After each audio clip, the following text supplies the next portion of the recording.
नमस्कार मंडळी, स्वागत आहे आपल्या यूट्यूब चॅनलवर. तू ही रे माझा मित्र या मालिकेच्या उद्याच्या भागात आपल्याला असं पाहायला मिळतं. ईश्वरीच्या घरी आता पाटील आलेला असतो तेव्हा तो म्हणतो, मॅडम मी असं ऐकलं की तुम्ही कुठेतरी जागा बघताय म्हणून. तेव्हा आता ईश्वरी म्हणते, हो मी जागा बघते आहे, कारण माझ्या क्लाउड किचनसाठी मला जागा हवी आहे, त्यासाठी मी जागा बघते आहे, जागा शोधते आहे. तेव्हा आता तो पाटील म्हणतो की मॅडम तुम्ही काही काळजी करू नका, तुमच्यासाठी जागा अवेलेबल आहे, मी तुम्हाला जागा देईल.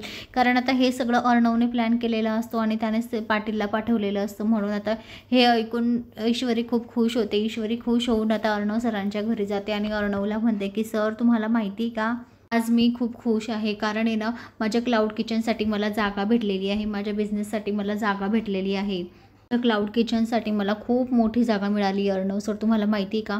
तेव्हा आता तिचं हे बोलणं, तिच्या चेहऱ्यावरचा आनंद पाहून आता आकाश आणि अर्णव दोघे एकमेकांकडे बघून हसत असतात, कारण हा सगळा अर्णवचाच प्लॅन असतो.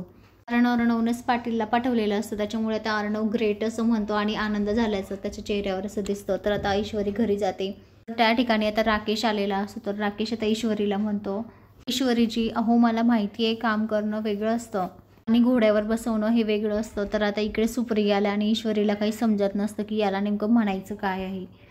आणि असं घोड्यावर कोणीही बसू देऊ शकतं आणि ही कल्पना, हे विचार तुमच्याकडे कुठून आले हे मला चांगलंच माहिती आहे. मी तिकडे अर्णव सरांच्या घरी गेला होतात ना, त्याच्याकडे गेला होतात ना, त्यानेच तुमच्या मनामध्ये काही भरवलेलं असेल, त्याशिवाय तुम्ही ह्या गोष्टी अशा करणारच नाही. तेव्हा आता हे ऐकून ईश्वरीला थोडा धक्काच बसतो. ईश्वरी मनातल्या मनात म्हणते, यांना कसं काय माहिती की मी अर्णव सरांकडे गेली होती. आता ईश्वरी डायरेक्ट तोंडातलं होटांवर काढतेच आणि म्हणते, पण राकेशजी तुम्हाला कसं माहिती की मी अर्णव सरांकडे आता गेली होती ते, मी तर तुम्हाला सांगितलेलंच नव्हतं की मी राकेश सरांकडे चालली ते, मग तुम्हाला कसं काय माहिती. तर आता थोडा डाऊट ईश्वरीला राकेशबद्दल आलेला असतो. तर आता इकडे राकेशचं सत्य आता ईश्वरी समोर येणार का, की हा राजेश आणि राकेश एकच आहे म्हणून. आणि ईश्वरीचं क्लाउड किचनचं ऑफिस हे अर्णवनेच दिलेलं आहे, हे आता राकेशला समजेल का, हे आपल्याला येणाऱ्या पुढील भागात पाहायला मिळेल. तर मंडळी, अशाच मालिकेच्या नवनवीन अपडेटसाठी चॅनलला लाईक आणि सबस्क्राईब करा, शेअर करायला विसरू नका. धन्यवाद. आणि चॅनलला सबस्क्राईब केलं नसेल तर प्लीज चॅनलला सबस्क्राईब करा.